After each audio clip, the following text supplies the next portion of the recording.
ایک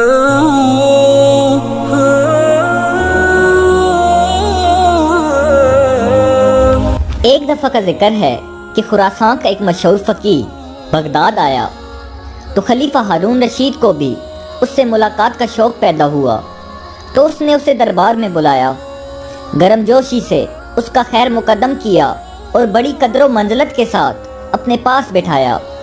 فقیہ اس عزت افزائی پر پھولے نہیں سما رہا تھا اور ہارون پر اپنے علم کی دھاک بٹھانے کی کوشش کر رہا تھا کہ اچانک بہلول دانا بھی کہیں سے پھرتے پھراتے دربار میں آ نکلے۔ بہلول نے سلام کیا تو ہارون نے بہلول کو بیٹھنے کے لیے کہا، تو فقیہ نے بہلول کا معمولی لباس، بوسیدہ گدڑی اور دھول میں اٹی ہوئی جوتیاں دیکھیں تو قدر حیرت سے خلیفہ ہارون رشید سے بولا کہ آپ بہت مہربان اور فراق دہ ہیں کہ معمولی لوگوں کو بھی اپنے دربار میں جگہ دیتے ہیں۔ تو بہلول دانا اپنی جگہ سے اٹھے اور اپنی عصا زمین پر مارتے ہوئے اس فقیہ کے قریب پہنچے اور بولے، قبلہ، گستاخی معاف، آپ اپنے ناقص علم پر کیوں اس قدر مغرور ہیں؟ آپ میری ظاہری حالت کا خیال نہ کیجیے اور میرے ساتھ علمی مباحثہ کرنے کے لیے تیار ہو جائیں تاکہ آپ کو پتہ چلے کہ آپ کچھ بھی نہیں جانتے۔ تو فقیہ نے غلط انداز سے حضرت بہلول کی طرف دیکھا اور بولا کہ میں نے سنا ہے کہ تو پاگل ہے اور میں پاگلوں سے مباحثہ نہیں کرتا۔ تو بہلول دانا نے مزے سے کہا، میں نے کب کہا کہ میں پاگل نہیں ہوں؟ میں تو اپنے پاگل پن کا خود اقرار کرتا ہوں، مگر آپ ہیں کہ آپ کو اپنی کم علمی کا کچھ پتہ نہیں ہے۔ تو ہارون نے قہر آلود نگاہوں سے بہلول کی طرف دیکھا اور بولا، بہلول خاموش رہو، تمہیں معلوم نہیں کہ یہ خراسان کے نامور فقیہ ہیں؟ تو بہلول نے اطمینان سے کہا، اسی لیے تو میں چاہتا ہوں کہ یہ مجھ سے علمی مباحثہ کر لیں۔ ہارون کو بھی علمی مباحثوں اور مناظروں کا بہت شوق تھا، تو وہ اس فقیہ سے بولا، کیا مذائقہ ہے، تمہیں بہلول کی دعوت قبول کر لینی چاہیے۔ تو فقیہ بولا، تو پھر میری ایک شرط ہوگی۔ تو ہارون نے اجازت دی اور بولا، تم جیسی چاہو شرائط طے کر لو۔ تو فقیہ بولا کہ میری شرط یہ ہے کہ میں بہلول سے ایک معمہ پوچھوں گا، اگر اس نے درست جواب دے دیا تو اسے 1000 اشرفیاں دوں گا، اور اگر یہ ناکام رہا تو مجھے 1000 اشرفیاں دینے کا پابند ہوگا۔ تو بہلول دانا مسکرائے اور بولے کہ ہم فقیروں کے پاس مال دنیا کہاں، ہاں میں خود کو آپ کے سپرد کر سکتا ہوں کہ آپ ایک غلام کی طرح مجھ سے کام لیں اور اپنی 1000 اشرفی پوری کر لیں، اور اگر میں 1000 اشرفی جیت گیا تو وہ تو ناداروں اور محتاجوں کا حصہ ہے ہی، کہ امیر المومنین حضرت علی مرتضیٰ فرماتے ہیں کہ جہاں بھی دولت ضرورت سے زیادہ ہے وہاں یقیناً کسی حقدار کا حق ضائع ہو رہا ہے۔ تو فقیہ نے کہا کہ مجھے منظور ہے، اور کیا تم تیار ہو کہ میرا معمہ حل کرو؟ تو بہلول نے جواب دیا، بے شک میں تیار ہوں، آپ عرض کریں۔ تو فقیہ نے ہارون سے پوچھا، علی جا، آپ کی بھی اجازت ہے؟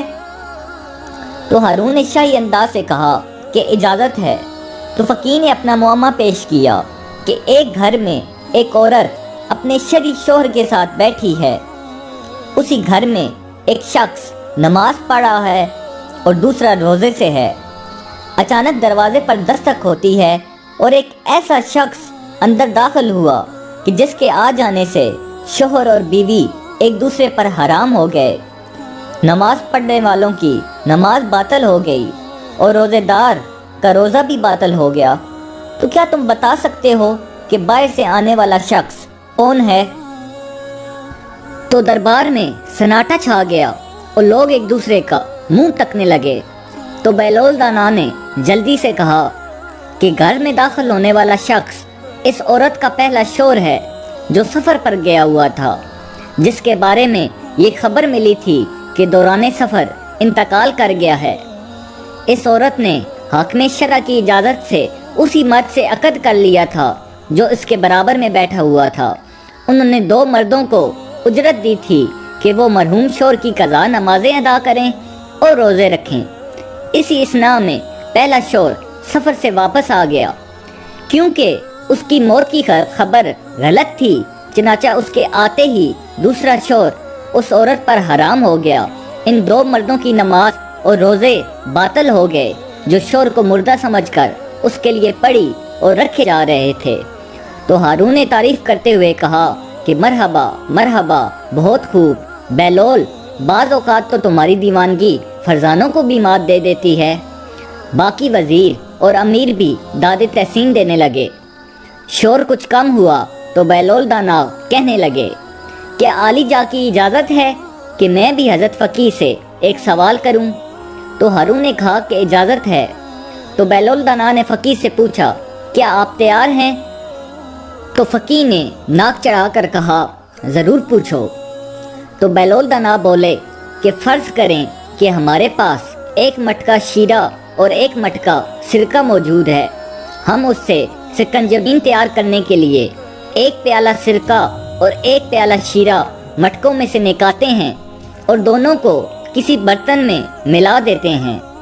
اس وقت پتہ چلتا ہے کہ اس میں تو ایک چوہا مرا پڑا ہے، تو کیا آپ بتا سکتے ہیں کہ وہ مرا ہوا چوہا سرکے کے مٹکے میں تھا یا شیرے کے مٹکے میں؟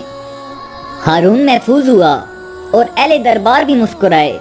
سب کی نگاہیں فقیہ پر لگی ہوئی تھیں کہ وہ اس معاملے کو کس طرح حل کرتا ہے۔ وہ گہری سوچ میں غرق ہو گیا اور بہت دیر تک ایک لفظ بھی نہ بول سکا۔ تو خلیفہ ہارون رشید اتنا انتظار نہ کر سکا اور بولا کہ بیلول نے تو تمہارا معمہ حل کرنے میں ایک لمحہ بھی نہیں لگایا تھا، تمہیں بھی اس کے سوال کا جواب اسی طرح دینا چاہیے۔ تو فقیہ نادم سا ہو گیا، اس کی نگاہیں جھک گئیں، اسے اپنی کام علمی کا اعتراف کرنا ہی پڑا اور بولا کہ عالی جا، میں یہ معمہ حل نہیں کر سکتا۔ تو ہارون نے بیلول کی طرف دیکھا اور بولا، بیلول، بہتر یہی ہے کہ تم خود اس معاملے کو حل کر دو۔ تو بیلول دانا مسکرائے اور بولے، کیا حضرت فقیہ اب بھی اپنی ناسمجھی کے قائل ہوئے ہیں یا نہیں؟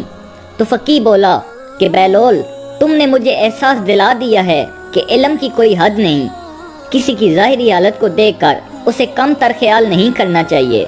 تو بیلول دانا بولے، تو سنیے جناب، ہمیں چاہیے کہ اس چوہے کو سکنجبین سے نکال کر اچھی طرح دھو لیں، پھر اس کا پیٹ چاک کریں۔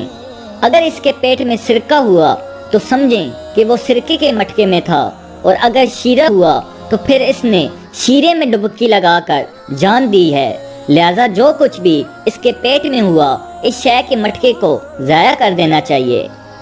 تو اہل دربار اش اش کر کر اٹھے۔